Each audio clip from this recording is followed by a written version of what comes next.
김건희가 과거 총선에 출마해서 국회의원이 될 계획을 세웠다는 게 알려져 충격을 주고 있습니다. 하지만 예상치 못한 복병으로 총선 출마가 무산되었는데요. 힐러리 프로젝트로 다음 대통령까지 꿈꿨던 김건희의 뒷이야기와 오인성 판사의 무논리 판결에 대한 특검의 항소 전략에 대한 분석, 함께 보시죠. 이미 1년 8월형을 받은 김건희 씨는 다른 재판도 더 받아야 합니다. 반클리프, 금거북이 매관매직 사건, 통일교 교인의 국민의힘 입당 사건 등입니다. 남은 재판과 변수를 여도현 기자가 정리했습니다. 우인성 재판부의 1심 외에도 김건희 씨에게 남은 재판은 크게 두 가지입니다. 반클리프 목걸이, 금거북이 등 매관매직, 통일교의 국민의힘 조직적 입당 재판 등입니다. 1심 판단이 이뤄진 통일교 측에서 김건희 씨에게 전달한 선물은 샤넬백 2개, 그라프 다이아 목걸이 1개 등 모두 8,293만 원입니다. 하지만 추가로 청탁을 따져야 하는 나토 목걸이 등의 총액은 이보다 3배나 많은 액수입니다. 관건은 대가성 입증입니다. 특검은 서희건설이 반클리프 목걸이를 준 뒤 회장의 사위가 국무총리 비서실장이 됐고 이배용 씨가 금거북이를 준 뒤 초대 국가교육위원장이 된 점을 강조하고 있습니다. 김건희 씨가 2023년 국민의힘 전당대회를 앞두고 통일교의 당원 가입을 부탁하고 비례대표 한석을 약속한 사건, 정당법 위반 혐의도 주목되는 재판입니다. 이 재판은 특검이 비상식적이라고 비판한 우인성 재판부가 맞습니다. 명태균 공천 개입 의혹은 권한을 가진 배우자, 대통령의 개입이 인정돼야 하는 사건입니다. 그래서 특검은 윤 전 대통령도 기소했고 곧 재판이 본격화됩니다. 명태균 씨는 윤석열, 김건희 부부에게 여론조사를 무상 제공하고 김영선 전 의원의 공천을 약속받았다고 주변에 알렸습니다. 오늘 여사님 전화 왔는데 내 고마움 때문에 김영선 그렇게 하지 말라고 내가 고맙다고. 네네. 야, 자기 선물이래. 우인성 재판부는 허위나 과장이라 판단해 무죄라고 봤습니다. 윤 전 대통령을 기소했지만 내용은 같은 이 사건을 다른 재판부는 어떻게 판단할지 주목됩니다. JTBC 여도현입니다. 예, 정치하는 언니들 신현영 전 민주당 의원님, 홍정민 전 민주당 의원님 나와 계십니다. 안녕하세요. 반갑습니다. 안녕하세요. 예, 김건희 관련해서 이야기 시작해 보도록 하겠습니다. 1심 선고에서 일단 구형 15년이었는데 1년 8개월 굉장히 말도 안 되는 선고를 받았습니다. 지금 이제 그 깜빵에서 웃고 있을 것 같은데 어떻게 보셨어요? 선고? 김건희 씨 입장에선 대박이죠. 대박이죠. 네, 판사 운도 있고 어쩜 그렇게 운이 좋아요? 그래서 어떻게 V0까지 갔는지 정말 운빨 좋은 사람은 정말 우리가 어떻게 할 수 없다라는 옛날 속담도 있잖아요. 네. 그렇기 때문에 감옥에서까지 운빨이 정말 말도 안 되는 일이고요. 진짜 15년 구형에 10분의 1로 줄였어요. 네. 어떻게 이럴 수 있을까? 우인성 판사 정말 작정하고 봐주려고 해서 모든 증거에 대해서 그냥 다 탄핵시키면서까지 무혐의 한 거 아닌가라는 면에서 뭐 이따가 자세히 얘기하겠지만 세 가지 그런 혐의에 대해서 도이치모터스, 명태균 여론조장 이런 부분에 있어서도 정말 어떻게 무혐의를 줄 수 있는지 그동안에 여론과 여러 특검에서의 수많은 정황과 녹취록과 그리고 증거들이 있는데 세상이 이럴 수도 있구나. 정말 저는 재판 아직 받아본 적은 없지만 판사에 따라서 이렇게 극과 극이라면 이진관과 우인성 그러니까. 정말 어떤 판사를 만나느냐가 정말 하늘의 뜻이라면 이건 너무 공정하지 않은 사법부다라고 말씀드리고 싶습니다. 예, 그러니까 사법부의 신뢰가 뚝 떨어졌어요. 어떤 재판장을 만나느냐에 따라서 이렇게 유무죄가 갈리기도 하고 주가 조작을 했는데 거기에 돈을 엄청나게 몇십억을 댔잖아요. 네. 근데 무죄가 나올 수도 있구나. 너무 놀라웠어요. 그러니까요. 저도 사실은 좀 놀란 게 이번에 내란 특검팀이 그 180일 동안 내란 수사를 하면서 마지막에 공소장에 이렇게 적었어요. 그 계엄 선포의 배경에는 윤 대통령의 그 본인뿐만 아니라 배우자 김건희의 사법 리스크를 일거에 해소하려는 의도가 있었다.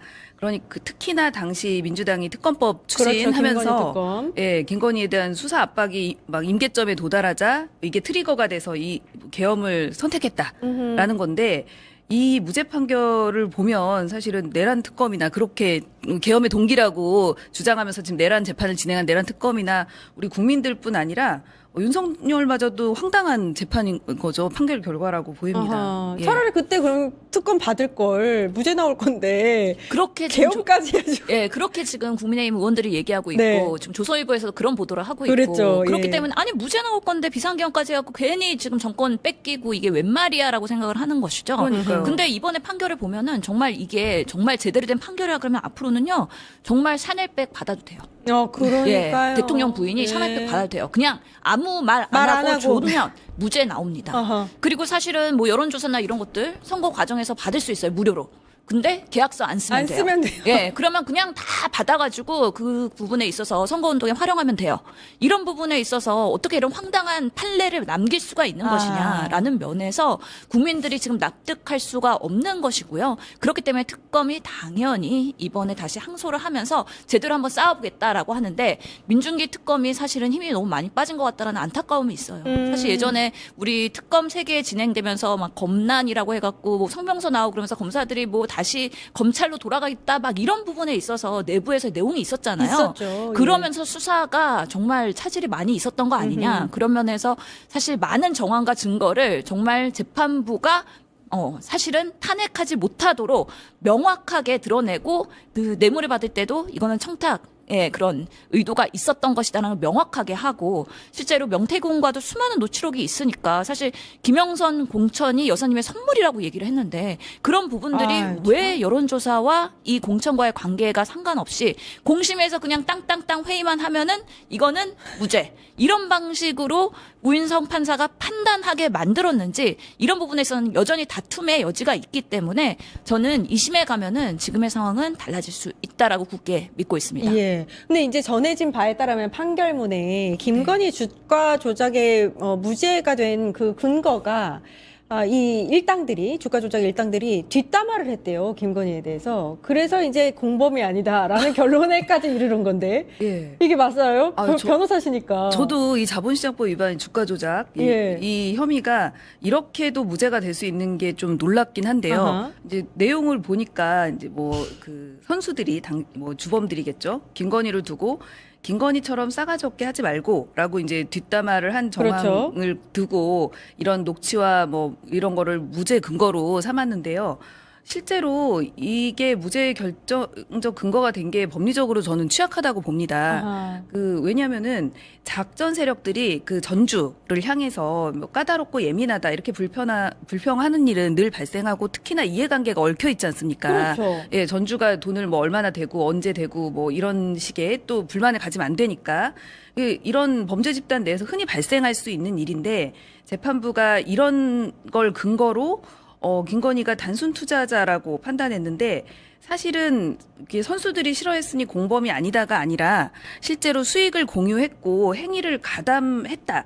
이걸로 범죄의 성립을 판단해야 되는데 너무 주관적으로 무죄 근거를 삼은 거라고 저는 보여지고 이거는 당연히 항소심 가서 깨질 논리라고 보입니다. 예, 저는 예. 이거는 정말 그 판사가 봐주려고 어그로를 끈 거라고 볼 수밖에 없거든요. 그로를 끌었다. 네, 실제로 공범 정범에서 공범들끼리도 사이가 안 좋을 수 있고요. 서로는 그렇죠. 뒷담화할 수가 있거든요. 우리 셋이 뭔가 모의를 했어요. 근데 약간 내가 우린 거를 뒤에서 씹었어. 그리고 근거를 남겼어. 카톡에. 그러면 봐줄 수 있다는 이런 하나의 또 그러니까요. 선례가 되는 뭐야, 거잖아요. 평소에. 아니 김건희 씨는 본인이 쩐주로서의 기능적인 업무 분담을 했다. 그렇기 때문에 공범 정범으로서도 전내의 그런 판결들을 보면은 분명히 유죄가 될 수 있는 부분인데도 뭐 이런 욕을 먹었다는 이유만으로 이렇게 회피시켜 주는 것 자체가 봐주기 위해서 정말 그 의도적으로 그런 근거를 만들었다고 생각할 수밖에 없고 또 김건희 씨가 워낙에 돈 잃는 거에 예민하대요. 판결을 보면은 맞아요. 그래서 이번에도 아니 비싸게 팔고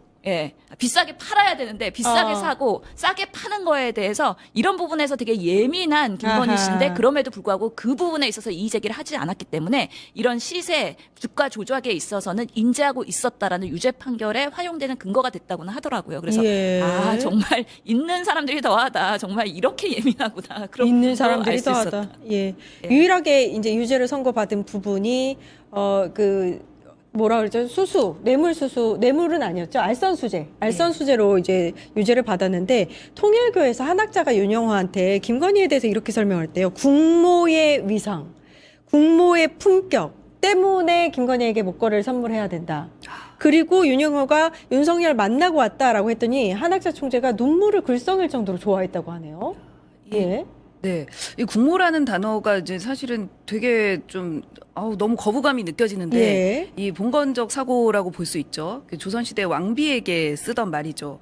근데 지금 민주공화국이고 지금 선거로 치러진 대통령을 뽑는데 그 배우자를 국모라고 칭하는 그리고 더구나 명품 목걸이를 이렇게 상납하려고 이제 그렇게 선물하려 했다는 게 너무 시대착오적이고 그래서인지 더 그 정교 유착을 하려고 했던 그 의도가 정말이구나. 그리고 실제로 많이 진행됐구나라는 게 더 느껴지고요. 그러니까 일반적으로 그냥 뭐 지지자라든가 아니면은 뭐 어떤 이해관계 때문에 정치 후원을 했다기보다는 뭐 눈물까지 흘렸다고 하죠. 뭐 이런 부분에 종교적이나 정서적 약간 주술적 이런 유착이 더 강하게 의심되게 되는 대목입니다. 아, 통일교와 굉장히 강하게 유착이 되어 있었다고 보여지는 대목이다. 예. 예. 우선은 이 시점이 그 목걸이 6천만 원짜리를 줬던 한학자 총재의 시점이 그 나토 정상회의 순방 가가지고 그때 밤클리프 앞에 예, 목걸이 예. 차고 나서 논란이 된 타이밍이었대요. 예. 아. 그러니까 그 상당히 대통령 초기에 나토 순방 할 때 막 이슈되고 그 이후의 일인 것 같은데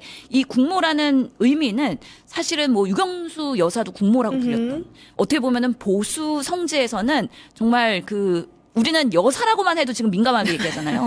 예? 그래서 여사라고도 안 하고 김건희 씨라고 얘기하고 있는데 지금 김건희 국모라고 얘기하는 것 자체가 보수의 그런 보수적인 사고에서 나온 것이다. 분명히 그렇고요. 실제로 예전에도 김대식 현역 의원, 지금 22대 의원이죠. 국민의힘 의원인데 한때는 국모였던 분이다라고 방송에 나와서 얘기를 했어요. 그래갖고 아니 김건희가 국모가 맞냐 하면서 그때도 왁자지껄 했거든요. 그렇기 때문에 되게 영부인을 권위적으로 표현하는 게 국모이고 또 여사이기 때문에 우리가 그런 거 쓰지 말자라고 얘기를 하는 거잖아요. 아하. 또 한편에서는 예전에 본회의 때 김영식 의원이 질의하면서 국모라는 또 지칭을 했어요. 그때 그 김건희 씨가 캄보디아에서 위문 사진 찍을 때 그거 방어한다고 아니 우리 국모를 이렇게 명명을 했었던 거예요. 그래서 국민의힘에서는 김건희 씨를 국모라고 생각하고 있었던 거예요. 아. 그만큼 통일교에서도 국모로 이렇게 올리고 하다 보니까 그리고 또 예전에 대선 그 예. 후보 시절에 이수정 교수가 그랬어요.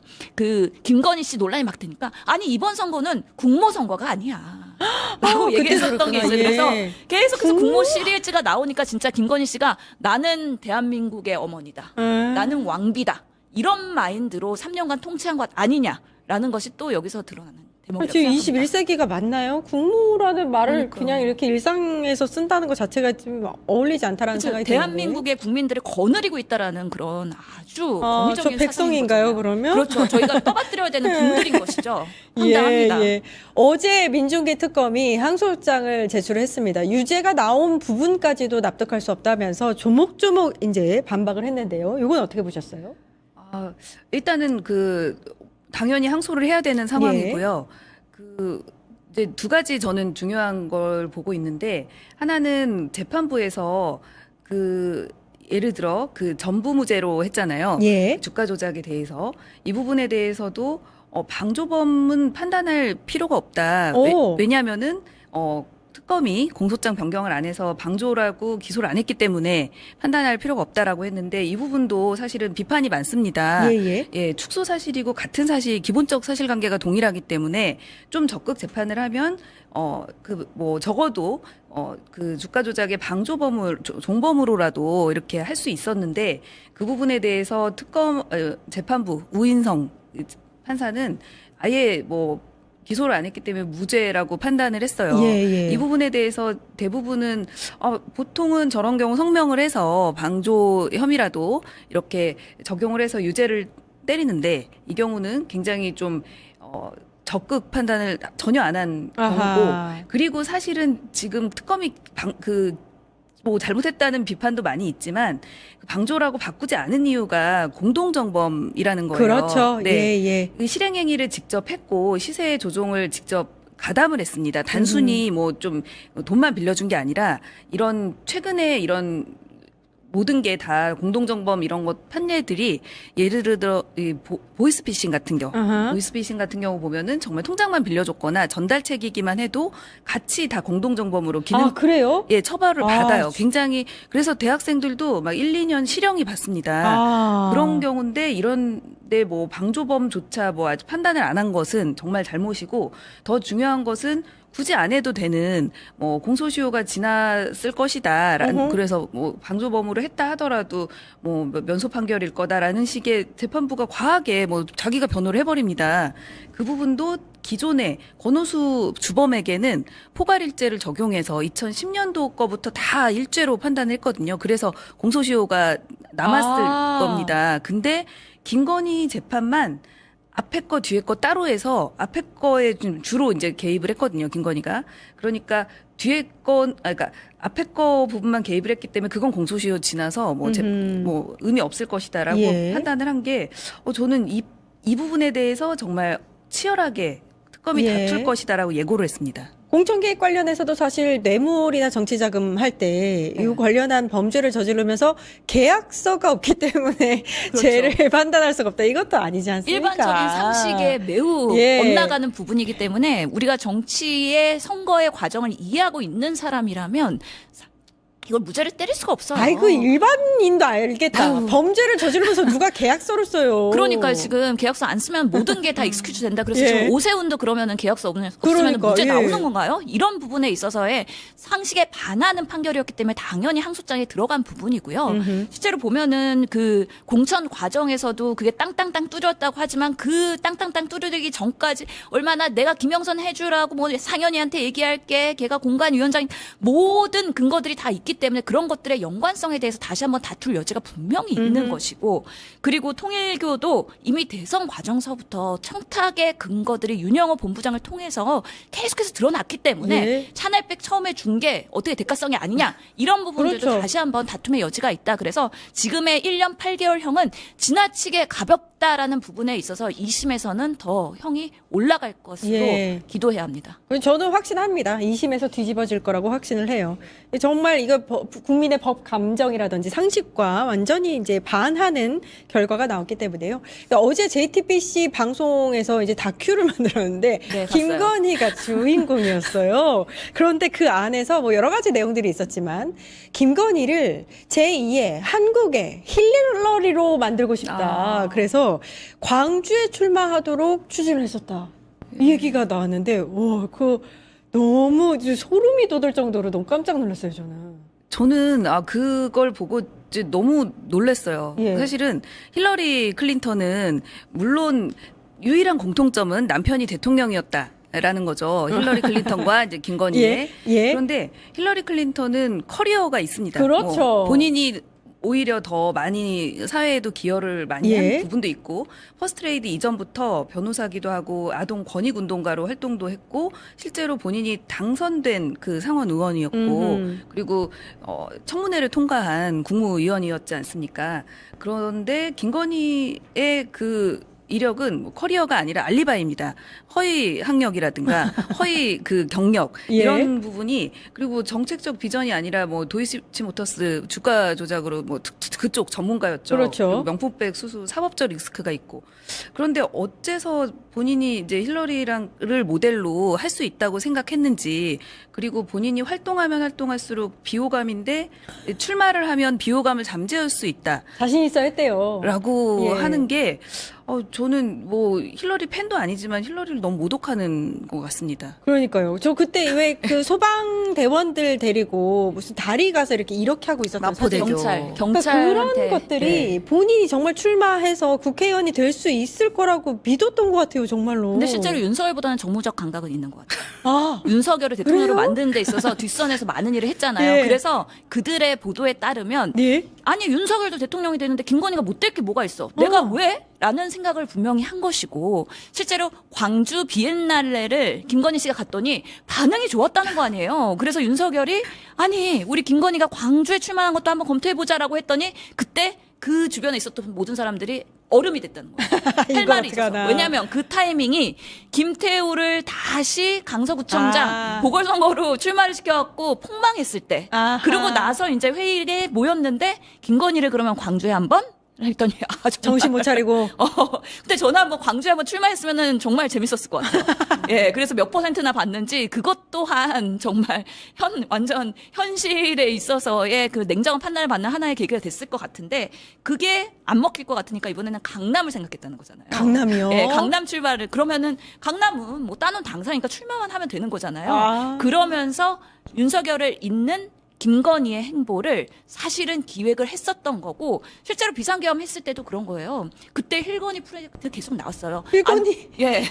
그래서 윤석열이 내려오면 그 다음에는 김건희가 대통령을 연이어서 한다. 그리고 그런 것들의 권력을 유지하기 위해서 비상계엄 한 거 아니냐. 또 이런 얘기들도 있었거든요. 그래서 이게 처음 나온 얘기는 아니다. 예. 근데 말씀하신 것처럼 마포대교에서 이거 마음씨로 그렇죠, 이렇게 그렇죠. 지지하는 거나 아니면은 여러 정말 용산에서 대통령실에 사진 올라오는 거 보면 그렇죠. 김건희가 주인공이었죠. 예. 윤석열은 요만큼 있고 센터에 김건희가 이렇게 김건희. 있고 그리고 우리가 종묘나 경복궁 분정전 갖고 이렇게 하고서는 그렇지. 지시하던 모습 쓰리빠 찍찍 근정전 껌은 안 올라가고. 씹었나 예, 몰라. 예. 그리고 왕의 의자에 올라가서 내가 저기 광화문까지 뱃성들이랑 신하가 다 보이는 거를 위에서 보면서 그 왕의 기운을 본인이 뿜뿜 느꼈던 것 그런 것들이 다 이게 연계가 돼 있다. 그래서 본인은 대한민국의 국모이자 앞으로는 내가 여왕으로서의 역할을 하겠다라는 그 넥스트 플랜이 분명히 있었던 것이 소문이 아름아름 났었던 거죠. 근데 이게 디올백 논란 때문에 사그러들었대요. 그러니까 만약에 디올백 논란이 그때 나오지 않았으면은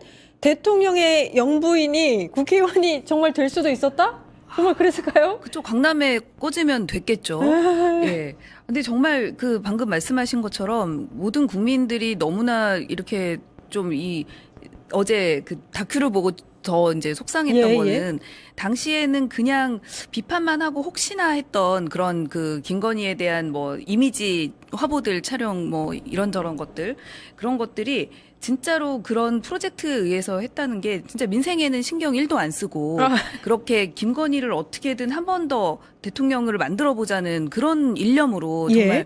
영구 독재 하려는 목적 아니었겠습니까? 그게 사실은 국민들로서는 대한민국 법치주의를 이렇게 무시하는 처사로 지금 확정이 됐다라고 보여지죠. 근데 김건희 씨의 이 정말 그 욕심은 검찰총장 이전부터 됐었던 것 같아요. 왜냐면 그 서울의 소리랑 7시간 녹취에도 나오잖아요. 예. 내가 정권을 잡으면 거기는 무사하지 못할 거야. 그러니까, 이런 얘기 나오고. 내가라고 하거든요. 예. 그리고 조국 우리가 구속시켰잖아. 이런 얘기도 나오잖아요. 예, 우리가. 우리가. 그래서 내가 뒤에서 열심히 조정해갖고 역할했어. 이런 부분들이 은연중에 발언에서 나오고 있기 때문에 그 대통령 되고 나서 그 이후에 힐건희 프로젝트의 욕심이 아니라 그것은 검찰총장 그리고 그 이전부터 김건희의 야심은 상당히 있었을 것이다라는 생각이 듭니다. 그래서 사실은 초반에 V1, V2라고 해서 V2가 김건희를 지칭을 했다가 나중에는 김건희한테 가야 이야기가 된다. 그렇죠. 일이 진행이 된다. 이 얘기까지 나왔다고. 그러니까 모든 청탁 그리고 모든 라인들 다 예. 김건희한테 가서 그게 다 뇌물로 가고 거기서 김건희한테 얘기하면은 그날 하루 아침에 뚝딱 뭔가 결정이 나고 그러는데 윤석열한테 얘기하면은 이게 통하지도 않고 뭔가 예. 진전도 없고 그러니까 사람들이 다 아는 거죠. 권력의 냄새는 아주 잘 맡습니다. 예. 아니, 해외에 방문하는 그 일정에서 갑자기 도착하자마자 국무위원들하고 직원들을 다 불렀대요. 그래서 윤석열이 이제 막 뭔가 얘기를 하려고 하는데 뒤에서 문이 열리고 슬리퍼를 신은 김건희가 나타나서 일장 연설을 했다는 거예요. 이 사람 나 때문에 대통령이 된 거야.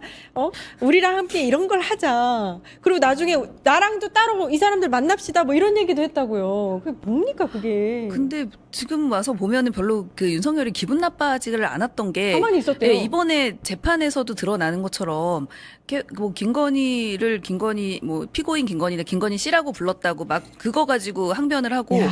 또 자기가 나중에 자기 그냥 집에 가도 와이프도 없는데 그냥 여기 구속돼 있을 테니까 뭐 선고를 늦게 해달라 이거 되게 진심이 그러니까요. 느껴졌잖아요. 예.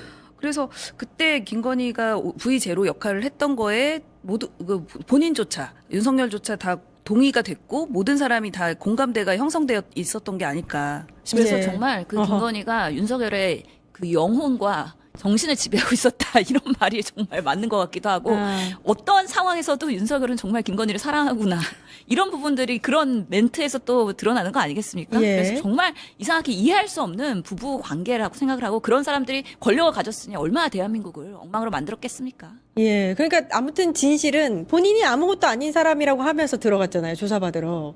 근데 사실 아무것도 아닌 사람이 아니라 이 국가를 본인이 이끌고 있었다라는 게 이제 진실로 드러나고 있다는 점. 근데 화나는 거는 변론 전략이 먹힌 것 같고요. 아무것도 아닌 사람이기 때문에 그걸 또 그런 의도가 받아줬어. 없었다. 그래서 예. 1년 8개월을 받았고 저는 불안한 게 나중에 정말 형 약하게 받고 뭐 집행유예나 아니면 정말 보석으로 풀려나왔고 출마하는 거 아니에요? 그럴 가능성 완전히 예? 지금 차단돼 있지는 않은 거잖아요.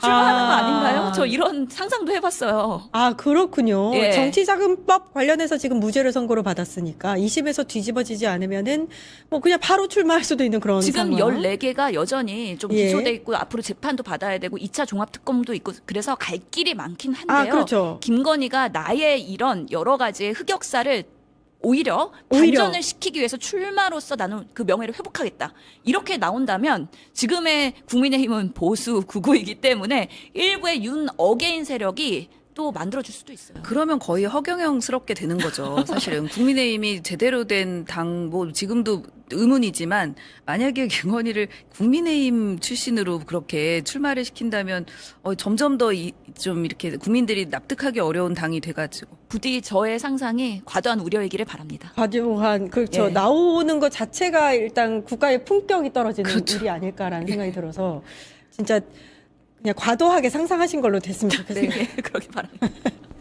상상하고 싶지 않습니다. 예. 여기까지 하겠습니다. 오늘 첫 번째 이야기는 이 얘기를 안 할 수가 없습니다. 김건희 씨에 대한 판결 선고가 있었는데 많은 국민들이 놀라셨어요. 징역 1년 8개월. 이게 가당키나 한 일입니까? 저기 외통위에서 지금 트럼프 때문에 골치 아파 죽겠는데 이걸 훔쳐보면서 중간중간 결과를 보면서 이것도 열불나고 트럼프도 열불나서 어제 정말 너무 힘든 하루였습니다. 정말. 그러니까 정신적으로 많은 국민들이 비슷한 정도의 스트레스를 받으셨을 것 같은데 법률가인 김상욱 의원이 보기에도 이번 판결은 좀 이해되지 않는 부분이 너무나 많은 거 아닙니까? 네, 이제 혐의가 크게 보면 세 가지였죠. 도이치모터스 주가 조작 가담 이건 무죄 나왔고요. 명태균 여론조사 무상 수수 혐의 또 무죄 나왔고요. 네. 통일교 관련해서 고가 금품 수수 요거는 일부 유죄가 일부 나왔어요. 유죄입니다. 네. 답답하죠. 답답하죠. 얘기만 들어도 답답하죠. 일단 도이치모터스 관련해서는 제가 누차 말씀드렸지만 쟁점이 단순 투자자인가 아니면 인지한 공범인가인데 뭐 방조범으로 했으면 달라질 수도 있다는 의견도 주던데 사실 법 실무에서 공범 방조범 구별 잘 안 해요. 사실은 구별 잘 안 하거든요. 그리고 지금 재판부 판단은 그거였습니다. 어느 정도 인지는 했을 것 같지만은 공모까지는 직접 인정하기 부족하다라고 하는데 그 증거로 든 게 되게 황당하죠. 예를 들어 항의했다. 항의할 수 있죠. 공범들끼리도 항의하지 않나요? 항의했다는 것 자체가 구체적 내용을 같이 나누고 있다는 어떻게 보면 유죄 증거도 될 수 있는 거거든요. 네. 북에 따라 해석이 달라지는 건데 무죄 주려고 그냥 바라봤다라고밖에는 생각이 안 돼요. 또 하나는 이 관련된 다른 공범들은 다 유죄 판단을 받았습니다. 그러면 그리고 지금 우리 전후 지금 계좌 오간거나 항의한 거나 이런 것들을 보면 내용을 다 알고 있었다라고 도리어 볼 수 있는 부분인데 그러니까요. 이걸 네. 도리어 무죄 근거로 써서 좀 황당했고요. 또 통일교 금품 수수 의혹 이거 일부 유죄 나온 것도요. 모르겠습니다. 지금 제가 볼 때 일부 유죄였잖아요. 네. 왜 이게 일부 유죄죠? 그러니까 저는 제가 볼 때는 연속적으로 금품을 여러 차례 공유한 건데 맨 앞에 준 금품에 대해서 무죄를 쓴 거 아닙니까? 그러니까요. 근데 그게 당연히 대가성이 있다고 봐야 되는 거 아닌가요? 당연하죠. 대통령 영부인한테 주는데 대가성이 없을 수가 있나요? 그리고 제일 황당한 건 명태균 여론조사 이겁니다. 이 해당 이익이 김건희한테 귀속되었다고 단정할 수 없다. 그 당연히 그쪽으로 좀 다 황당해요 지금. 사실은 그래서 좀 큰 충격 받았어요. 맞습니다. 왜냐하면 변호사인 제가 물론 법 지식이 충분하진 않을 수는 있겠지만 그래도 상식적으로 논리적으로 납득이 돼야 되는데 그게 안 되니까 뭐지? 납득이 안 되는 거예요. 그리고 우인성 부장판사가 참 제가 봤을 때는 쓸데없이 이제 지식 자랑을 하는 게 흔히들 얘기 고담 준론이라고 하잖아요. 그 서설에도 보면은 어떤 얘기들이 있냐, 뭐 형무 등급, 추물이 불량 이런 말 써가면서 쉽게 얘기해서 법을 적용하는 대상에는 지위나 신분의 차별이 없다. 그 예를 들면 사물을 대할 때도 둘로 나눠서 대하지 않는다. 이런 말을 쓰면서 김건희를 상당 부분 무죄를 준 거거든요. 그렇죠. 이런 표현들 같은 것들이 국민들 입장에서는 귀에 너무 거슬렸어요. 너무 거슬리고 우리가 그 이진관 판사를 보고 완전히 그냥 반전의 반전이잖아요. 저는 그분이 했을 때는 오히려 막 울컥할 정도로 감동적이었는데 그분도 울컥했잖아요. 근데 이거는 그냥 법리를 떠나가지고 상식하고 합리상에서 도저히 이해가 안 가요. 그 안에서도 사실은 서로 충돌해요. 막 나쁘다고 해놓고 그런데 무죄야.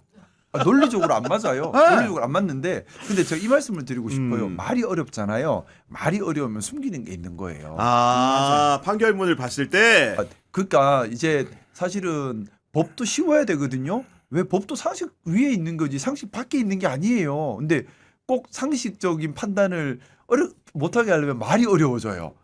말이 어려워져. 말 어려워질 때는 뭔가 감추려는 게 있는 건데. 그냥 혀가 길다. 네, 혀가 그렇죠. 길다. 그리고 정말 내란 전담 재판부가 정말 필요하구나 하는 걸 다시 한번 절감하는 판결이었고 그리고 좀 정말 좀 이해가 안 돼요.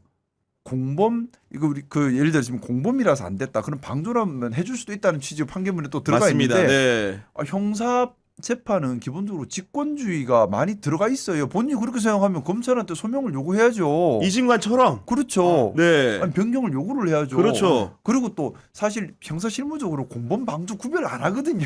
나 좀 이래저래 헷갈리는 뭐지라는 생각을 많이 한 판결이 정말 네. 김건희한테 봐주려고 했나라는 생각을 의구심을 지울 수가 없었습니다. 그럼에도 이제 희망이 있다고 한다면 김준영 의원님이 말씀해 주신 것처럼 이진관이라는 훌륭한 판사 같은 경우에는 항덕수 전 국무총리에 대해서 징역 23년을 선고했거든요. 네. 그 판결 선고는 좀 어떻게 보셨습니까? 아니 이거는 사실 원래 구형보다 더 컸잖아요. 근데 이번에는 뭐 구형보다 10분의 1도 안 되게만 해버려서 10분의 1 좀 되나요? 10분의 1은 넘나요? 10분의 1 조금 넘죠. 네. 그러니까 이게 뭐 저는 아직도 내부에서는 역시 내란을 추종하는 세력과 내란을 반대하는 세력이 분명히 존재하는 것 같고요. 저는 항소심에서 바뀌지 않을까. 결과가, 이거 그대로 네. 갈 수 너무 구멍이 많고요. 논리적으로 저는 뭐 그렇게 그 제가 너무 안타까웠던 게 그거예요. 법원에서 초코파이 절도한 판결에 대해서는 그렇게 엄격하게 엄정하게 가더니 어떻게 김건희가 이렇게 국정을 문란시킨 것에 대해서는 이렇게 관대한지 저는 납득할 수가 없습니다. 그러니까요. 그런 생각이 좀 드는 거고 워낙 이렇게 그 우인성 부장판사의 김건희 봐주기 판결이 나오고 한편에서 또 이진관 부장판사 같은 희망 섞인 판결들을 보다 보니까 종국적으로는 내란의 주범인 윤석열에 대해서 지기현이 어떤 판결 선고를 할까 그것도 굉장히 궁금해지는데 우리 김상욱 의원님은 좀 어떻게 관망하고 계십니까? 100% 사형 선고가 되어야 한다고 생각합니다. 이미 뭐 이진관 재판부에서 확인했던 것처럼 위에서부터의 쿠데타가 더 위험한 거예요. 위에서부터의 쿠데타는 계획적이고 국민들이 신뢰로 준 권력을 자신을 위해 남용한 것이고요. 또 역사적으로 보면 이런 친위 쿠데타가 더 잔인한 결과를 가져옵니다. 그래서 그냥 쿠데타보다 더 위험한 게 위에서부터의 친위 쿠데타고 그리고 우리가 이게 뭐 이 징역 23년 그 한독수 나왔을 때 와 세다 안 세요. 이 죄 자체가 형법전에 가장 무거운 죄로 보고 있습니다. 이유는 내란이라고 하는 것은요. 나라 자체를 무너뜨릴 수 있고요. 5,200만 국민 전체가 생명의 위협을 느낄 수 있는 생명의 위협이 되는 전쟁이나 내전으로 갈 수 있기 때문에 가장 강력하게 처단하는 가장 무서운 죄예요. 거기에 대해서 우리 또 내란이 입증한 것을 우리 전 국민이 텔레비전으로 다 보셨어요. 그렇죠, 네. 이걸 입증이 안 됐다고 할 수는 없죠. 이건 완벽한 내란인데 다 봤잖아요. 국회에 계엄문 들어갔으면 그 자체로 내란이에요. 이미 성립된 거예요. 그리고 계엄에 근거가 없었잖아요. 그 자체로 내란이에요. 더 볼 것도 없어요. 이거는 사실은. 자 그런 상태이기 때문에 내란은 성립됐고 내란죄에 대해서는 그래서 사형 내란 속에는 사형 무기징역 무기고밖에 없어요. 그렇습니다. 네. 그런데 봐줄 이유가 하나도 없잖아요. 봐줄 이유가 하나도 없고 근데 가중처벌 사유 많아요. 첫째 반성도 안 하고요. 계속해서 부정선거론이나 국론 분열을 일으키면서 나라에 부담을 더 주고 있습니다. 가중처벌 사유만 있어요. 그러면 당연히 사형 선고를 해야 되고 만약에 사형 선고 안 나오잖아요. 네. 아 이거는 진짜 용납할 수 없는 일이에요. 이건 정말 용납할 수 없는 그리고 이제 일이에요. 김준영 의원님이 국제관계를 연구하시다 보니까 사실 이런 식의 위로부터의 쿠데타가 실패하는 사례가 많지 않은 거죠. 그렇죠. 네. 사실은 그게 우리한테 역설적으로 다행이긴 하죠. 네, 그렇죠. 네. 그렇죠. 근데 아까 말씀하신 것처럼 이거를 만약에 다른 판결이 나오거나 다른 형이 나오면 그 증거를 인정하지 않는 거잖아요. 그러면 무죄가 나와야 되는 거죠. 그렇죠. 그러니까 무기징역이나 사형이 아니면 그게 우리가 봤던 모든 증거를 다 증거의 증거성들을 인정하지 않는 거기 때문에 그런 결과는 저는 감이 안 나올 거라고 생각합니다. 근데 그게 제일 법리적으로는 하나가 리스크가 하나 있었어요. 저는 검찰의 당시 검찰총장의 장난이지 않았을까라는 생각을 하는데 형사법 절차에는 절차의 그 위법 수집 증거라는 얘기 들어보죠. 독수독과의 원칙. 네. 위법 수집 증거가 돼버리면 죄가 있어도 무죄 이렇게 하는 경우들이 생기거든요. 권성동 아저씨가 그런 식으로 방어를 해왔잖아요. 옛날 저 뭐 사건부터 이 사건까지 계속 그걸로 죄는 있는데 사실은 증거가 위법 수집 증거니까 나는 무죄야. 이상한 이런 논리로 가거든요. 윤석열도 계속 거기에 집중을 했던 것 같아요. 그래서 제가 계속 걱정했던 게 하나 있었는데 그게 뭐냐면 공수처의 수사권 부분이었습니다. 체포 당시에 예. 수사권이 있었는가? 왜냐하면 그 검찰의 장난질이었어요. 뭐냐면 경찰 당시 원래 내란죄 수사권은 경찰에 있고 공수처에는 직접 내란죄 수사권은 없고 직권남용죄의 파생사건으로 수사권이 있는 거였거든요. 근데 검찰이 경찰로 안 보내고 굳이 공수처로 보냈어요. 저는 이게 의심스러웠어요. 근데 공수처에서는 또 어떤 문제가 있냐? 대통령에 대해서 내란 외환 외에는 수사를 못 해요. 그 직권남용죄를 수사를 못 하는 거예요. 그러면 직권남용죄에 대해서는 수사권이 없고, 근데 직권남용죄를 수사를 해야지만 내란죄를 파생사건으로 수사할 수 있는 수사권이 생기는 그렇습니다. 문제. 이게 법리적으로는 치명적으로 리스키했거든요. 근데 이거를 우리 이진관 부장님이 깔끔하게 명쾌하게 정리했어요. 네. 명쾌하게 정리해서 그래서 그 기억나실 겁니다. 윤석열이 사형 구형 나왔을 때는 허허 웃다가 한독수 그 전에 거기 때는 와르르 무너지잖아요. 왜냐하면 한독수에 대한 선고에서 그 부분 정리가 돼 버렸거든요. 공수처 수사권에 문제 없다. 근데 문제 없는 근거는 법리적으로 정말 치밀하게 잘 만드셨어요. 그래서 이거를 지기현 부장이 부정할 수가 없게 잘 구성을 했어요. 저는 그래서 이진관 부장님이 큰일 했다고 생각하고 그것 때문에 공수처 수사권에 대한 법리의 리스크가 사라졌기 때문에 사형 선고가 저는 난다고 봅니다. 그리고 사실은 이제 그 백대현 부장판사 같은 경우에는 윤석열의 그런 체포방해 사건과 관련해 가지고 양형을 5년 하면서 사실 많은 분들이 유죄를 확실하게 점 찍어줬다고 하면서도 너무 낮게 형량을 쓴 게 아닌가라는 얘기도 좀 하셨었거든요. 형량은 낮지만 백대현 부장도 큰일 하나 했어요. 뭐냐면 그 윤석열 피고인의 얼굴을 봤을 거예요. 표정을 보면 그 사형 구형보다 징역 5년에서 더 무너졌어요. 이유가 백대현 부장의 법리에도 그게 들어가 있어요. 공수처 수사권에 대한 법리가 또 들어가 있습니다. 그 부분이 핵심이기 때문에. 예, 그러니까 윤석열도 법을 좀 아는 사람이잖아요. 큰일 났다.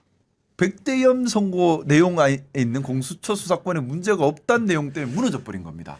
그래서 사실 이렇게 김상욱 의원님 말씀을 들으면은 아마도 이제 그 지기현의 판결이라는 것도 이진관 플러스 백대현이 돼야 될 것 같은데. 그렇죠. 그런데 만에 하나 우리가 경험했던 지기현 같은 경우에는 재판 진행의 부분도 그렇고 앞서 구속 취소의 전례가 있기 때문에 혹시나 만에 하나 이상한 결정을 하는 거 아니나 의구심을 국민들이 끝까지 떨치지 못하고 있습니다. 사실 저는 이번에 좀 선거들 쭉쭉 나오고 있는데 제일 이해 안 되는 선거가 이번 김건희 선거예요. 나머지 선거는 사실 뭐 백대현 부장 선고는 아쉬움은 있더라도 법리적인 부분에서 정리를 잘 해줬어요. 그래서 윤석열에 대해서 내란 수괴죄 선고할 때 필요한 법리적 근거를 제공을 해놨거든요. 역할을 했어요. 그리고 그게 충분히 납득 가능한 치밀한 법리적 준비가 돼 있었고. 근데 이번에 김건희 사건은 사실관계나 논리나 법리나 납득이 안 돼요. 네. 과연 판사들을 다 서울대 법대들을 쫙 풀어가지고 그 사람들로 할 이유가 있을까?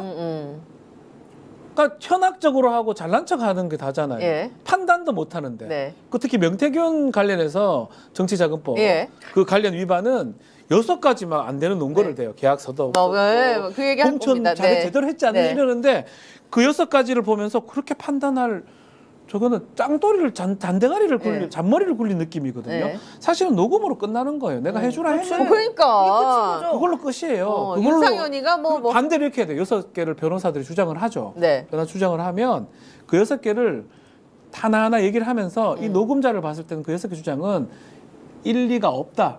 이렇게 판결문을 쓰면 돼요. 네네. 판결문 쓰는 게 어렵지 않습니다. 예. 결국은 잔머리 쓰게 만들려고 전국 수석하는 애들이 판사를 하고 있는 거거든요. 전 전국 수석하는 애들은 차라리 그 만류인력의 법칙 이런 거 있잖아요. 그래. AI 개발하고 그런 거 했으면 좋겠어요. 이딴 짓 하지 말고. 양자 역할 이런 거 보니까 하고. 대강 좀 못한 애들이 와가지고 네. 감정이 있는 사람 있잖아요. 일반 국민 감정, 법 감정과 비슷하게 가는 그런 네. 판사가 되는 게 맞지 않나 이런 생각을 해본. 뭐 이진감 판사님도 서울대 법대이긴 하더라고요. 네. 지금 중앙지법의 대부분 부장이 서울대 법대이긴 합니다. 그래요? 근데 서울대 법대라서 좋은 판결을 내는 게 아니잖아요. 엉망진창, 엉뚱한 예. 완전 판결 낼 것 같으면 굳이 저런 사람을 쓰는 것보다는 저 사람보다 머리 좋은 게 있어요. 예. AI가 훨씬 머리 좋아요. AI 훨씬 좋아. AI한테 예를 들어서 요런 논거가 있는데 요걸 무죄로 만들어주세요. 그럼 무죄 판결만 써냅니다. AI 사는 게 낫죠. 아니, 오히려 감정적으로 네. 살아있는 사람이 판사하는 게 맞지 않나 생각합니다. 아니 진짜로 우리 변호사님이 잠깐 언급해 주셨지만 지금 이게 주가 조작이 한 건이 있고 이제 통일교 금품 받은 거 있고 네네. 이제 명태균 공천 개입 세 개가 있잖아요. 이 세 개가 증거가 명확히 다 있어요. 네. 증언도 있어요. 그러니까 주가 조작 하나 예를 들어보면 이게 제가 현업에서 주가 조작한 케이스를 몇 번 몇 번 봐요. 증권사 출신이시니까. 그러니까 보면 간혹 이제 그 조작범들이 조작하는 행위들이 있는데 증거가 없어요. 뭘로 아냐? 이상거래로 파악을 합니다. 갑자기 매수세가 확 들어오고 갑자기 뭐 뒤에 블랙들이 오고 그러면서 세가 확 올랐는데 갑자기 뚝 떨어지고 이상거래를 포착해서 그걸로 저희가 확인을 하는 거예요. 그걸 해서 금감원에 신고하고 금감원에 신고받은 걸 접수해서 주가 조작 판단해서 넘기는 거거든요. 그러니까 여기서는 자기들끼리 통화 내역도 없어요. 그냥 이상 거래만으로 그래프상 그걸로만 확인합니다. 근데 김건희 보십시오. 계좌 있죠. 계좌 시간 언제 거래한 것 있죠. 통화 내역 있죠. 돈도 벌었죠. 엄마랑 통정매매 했죠. 그다음에 그 계좌 관리 엑셀 파일을 또 몇 시 몇 분에 한 것까지 다 거넣어서 갖고 있어. 그 또 이게 어떻게 주가 조작 명백하게 이렇게 있기도 어려워요. 주가 조작이. 그 또 하나는 김건희가 도이치모터스 당시 이사였습니다. 이사로 등기가 되어 있어요. 그런데 도이치모터스 주식을 그렇게 사서 엄청난 이득 받잖아요. 내부자 거래 정보로 이것도 신고 대상입니다. 그러니까 모든 게 다 불법이고 모든 게 증거가 남아 있는데 어떻게 이게 무혐의가 나오냐고. 그러니까요. 이 부분에 대해서 한마디 더 좀 첨언하고 싶은 게 뭐 법원도 그렇지만 좀 특검이나 검찰도 저는 그 한 축이 수사에 있어서 부실했던 게 제가 맞다. 여기서 얘기를 했어요. 자꾸 명품을 그런 걸 자꾸 보도를 쌓고 금거북이 그라프 무슨 목걸이 그래서 제가 여기 이 자리에서 딱 그 어떤 얘기를 했냐면 자꾸 가십성으로 가면 안 된다. 중요한 사건으로 가야 된다. 명태균 게이트는 중요한 사건이에요. 민주주의를 어떻게 침해할 수 있는 국정농단을 근간을 훼손할 사건인데 그 사건들을 안 가고 계속 보도되는 게 좀 깨름직했거든요. 그래서 여기서 특검이 제대로 과연 하고 있냐 이런 질문들을 뭐 그 와중에 우리 뭐라 하죠? 항명성 그때 그런 것까지 당시에 있었죠. 검찰 개혁 이슈 때문에 결국은 어쨌든 간에 공소장 변경이 안 돼 가지고 안 돼서 특검도 눈치를 챘었어야 돼요. 저 우인성 판사 눈빛 자체가 이상한데 저 양반 눈빛이 야식꾸리하고 김건희를 되게 존경하고 계속 김건희한테 이렇게 하는 모습 봤으면 공소장 변경을 했었어야 됩니다. 공소장 변경이라는 거는 추가적 변경도 가능해요. 정범이 아니라 그러면 예비적으로 방조범으로라도 처벌해달라고 추가 예비하는 것도 가능합니다. 모든 가능합니다. 그렇게 했었으면 이거 무죄 안 되는 거거든요. 그런 측면을 봤을 때는 특검의 어떤 잘못도 저는 있다고 봅니다. 좀 허술했다 한마디로. 허술했다. 허술했다. 허술했기 때문에 무죄가 나오는 거예요. 사실은 그런 건 있어요. 영장 판사들은 저는 그냥 그분들의 마음들은 하여튼 이게 내란 아니라고 생각하는 가능성이 높다고 봐요. 강한 신념의 바탕으로 해서 기각을 말 수 시켰다. 없습니다. 그냥 추측. 제 추측입니다. 그 부분들의 판결이나 결정문 봤을 때는 그럼에도 불구하고 윤석열이나 김건희는 구속을 시켰어요. 그 이유는 뭘까요? 이건 어디도 방법이 없는 거예요. 구속되는 건데 그 틀 안에서 벗어날 수 있는 거는 박성재나 한덕수는 기각이 돼버렸던 거예요. 그런 거는 사실은 검사나 수사하는 사람이 판사가 저 정도라면 정말 더 꼼꼼하게 들어가서 이거 빼도 박도 못하게 만들자라고 했었어야 되는 측면도 있는 거거든요. 그러니까 그래서 지금 두 축, 그러니까 그 특검 측의 상황도 굉장히 허술했던 측면이 있고 재판부는 뭐 더할 나위 없이 그래서 이제 그렇다면 이제 이 사법부 어떻게 견제할 것이냐 아까 전에 공소장 변경권과 관련해서도 그렇고 그 스픽스에서 이병철 변호사가 출연을 해서 공수처의 직권남용 권리 행사 방해죄로 우인성 부장판사를 고발했습니다. 그러니까 뭐 이게 뭐 법리적으로는 가능한 얘기긴 한데 실제적으로는 매우 어려울 겁니다. 두 개예요. 직권남용죄가 뭐냐면 자신의 직권을 남용해서 뭐 의무 없는 일을 시키거나 뭘 안 하거나 이런 것들이 해야 되는데 판사가 직권 공소장 변경 요구를 해야 되는데 안 했다. 쉽게 그러니까 얘기하면 변경 요구했어야 되는데 왜 안 했냐? 그러니까 직권남용죄다라고 되면 이제 모든 판사 재판은 사실은 직권남용죄에 빠져버립니다. 그래서 일반적으로 법리적으로 직권남용죄가 사실은 성립하는 게 매우 협소하고요. 그리고 공수처가 제대로 할 가능성이 매우 낮아요.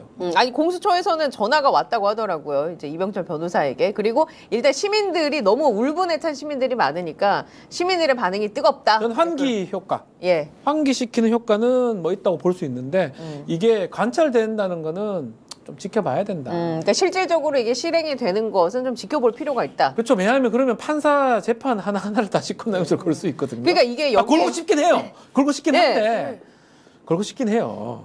근데 공수처가 아시겠지만 출범해서 지금까지 단 한 건도 기소를 못했어요. 그 과거가 그때도 다 건건이 다 이렇게 우리 국민적인 여론이 안 좋았던 건들이 많은데 지금 당연히 우리 그 이번 판결에 대해서 국민들 분노하죠. 분노한데 뭐 그런 분노의 마음을 담아서 하신 거에 대한 의의는 전 충분히 존중하는데 지금 공수처가 사실 거의 뭐 그냥 기능이 마비됐다 해도 사실 그게 과언이 아닐 겁니다. 그러니까 여기서의 핵심은 이제 시민들이 그만큼 울분에 찬 시민들이 많이 있다라는 것. 그리고 어떻게 보면 분위기 환기의 효과. 그러니까 재판부가 이렇게 하면 이렇게 공수처에 고발할 수도 있다라는 어떤 하나의 다른 판사들도 이제 그걸 볼 수 있는 거고요. 예. 근데 뭐 실제로 조사로 이어질지는 저는 조금 의문스럽긴 합니다. 네네. 왜냐하면 공수처가 뭐 이게 못할 것 같아요. 첫 번째, 두 번째도 범죄가 될지도 사실 좀 의문스러운 측면도 있고요. 뭐 그럼에도 불구하고 뭐 한 거를 제가 잘못했다고 말씀드릴 수는 않겠습니다. 자, 그럼 이제 다음 질문으로 넘어가 보면 지금 그 김건희의 1심 선고가 다른 재판에 영향을 끼칠 가능성.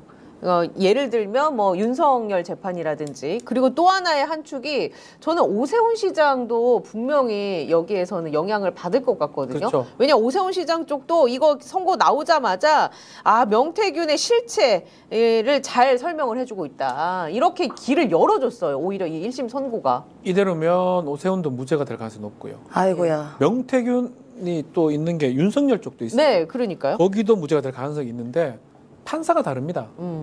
그 윤석열 쪽은 이진관 재판부입니다. 예. 거기는 유죄가 날 것 같아요. 그래서 이제 앞으로 사법부의 신뢰는 바닥이 되는 거예요. 그러니까. 오인성 판사가 쏘아올린 작은 공이긴 한데 큰 공이네. 김건희 살려주려고. 저는 이거는 무조건 유죄라고 보거든요. 이걸 무죄로 한 논거가 너무나 빈약해요. 6개 막 들면서. 매우 빈약해요. 계약서가 없었다는 이상한 무슨 불법을 저지른 계약서를 자기 말로도 모순돼. 판결문도 모순돼. 판결문 자체. 그러니까 그 판결문을 사실은 만약에 같은 법원의 옆에 있는 재판부가 똑같은 사건에 그렇게 판결 내리면 대부분 차용을 해요. 그러면 이진관 판사의 경우에는 차용 안 할 것 같아요. 이거 어쨌든 결과는 알잖아요. 알죠. 아는데 그 6개를 또 써야 되거든요. 판사가 쓰면서 이게 계약서 없는 거 이진관 판사는 저는 그렇게 생각 안 할 것 같거든요. 그리고 달리해도 아무 문제는 없습니다. 그럼 아예 새로운 결의 판결문이 나올 것이다. 예, 유죄 나올 것 같아요. 징역 4년, 5년 나올 것 같아요. 그 정치권은 저는 그래 봅니다.